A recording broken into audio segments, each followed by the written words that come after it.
Buonasera a tutti, bentornati a Liberamente, variazioni e scorribande qui su Radio Libertà. Allora, stasera la città francese di Lione, per quanto ci riguarda, è caput mundi, o senz'altro è capitale dell'Occidente, in particolare dell'Europa. Cioè è un microcosmo in cui si riflette il folle, masochista, macrocosmo in cui rischiamo di disperdere la nostra identità. Perché cosa è successo a Lione? A Lione si è palesata l'unica vera quotidiana violenza squadrista, autoritaria e potenzialmente totalitaria che abbiamo oggi sul suolo del vecchio continente, cioè la violenza che si ammanta, sporcandola ovviamente, violentandola, capovolgendola, della parola d'ordine dell'antifascismo. Eh sì, perché a Lione è accaduto che un giovane di 23 anni, che secondo le cronache leggo sul sito del giornale si chiamava purtroppo Quentin, ha ricevuto questa mattina l'estrema unzione in stato di morte cerebrale, dopo essere stato picchiato a morte ieri sera da un gruppo di sedicenti, sottolineiato, antifascisti.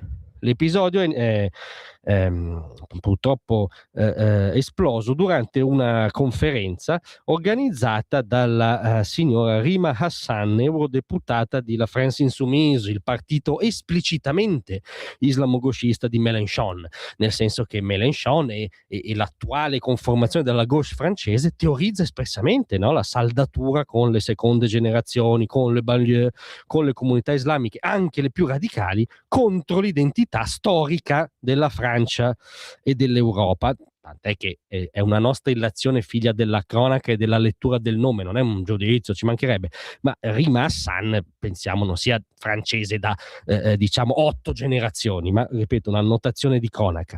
In ogni caso, fuori da questo evento c'era una protesta pacifica del collettivo femminista identitario Nemesi, che mostrava tra l'altro uno striscione con lo slogan "Fuori l'Islamo sinistrosi dalle nostre università", perché l'evento era un ateneo di Lione, cioè li identificava proprio per quello che sono, no?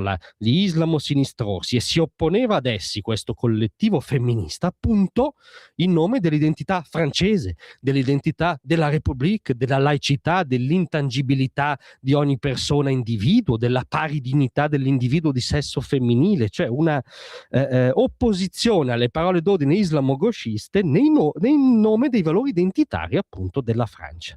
In ogni caso, comunque la si pensi, un momento di democrazia, ecco, questo quantomeno dovremmo, come dire, condividere tutti questo assioma della convivenza civile. Invece a Lione sono andate in scena episodi totalmente incivili, perché da subito diversi gruppi sedicenti antifascisti si sono opposti alla presenza di queste giovani francesi, minacciandole, trascinandole a terra, aggredendole, mettendo le mani al collo a una delle ragazze. Sono video che trovate sui social, quindi anche qui è mera cronaca. A un certo punto questo povero Quentin e un altro ragazzo che erano insieme a queste attiviste anche per provare a garantire la loro sicurezza, provano a opporsi a questa follia, a questo atto di squadrismo islamogauchista, per cui queste ragazze venivano appunto aggredite e picchiate.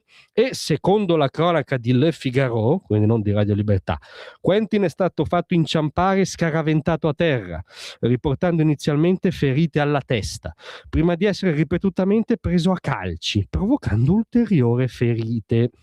Il suo amico, leggermente ferito, ha iniziato a accompagnarlo a casa e poi ha chiamato i soccorsi, quando Quentin ha perso conoscenza sulla via del ritorno.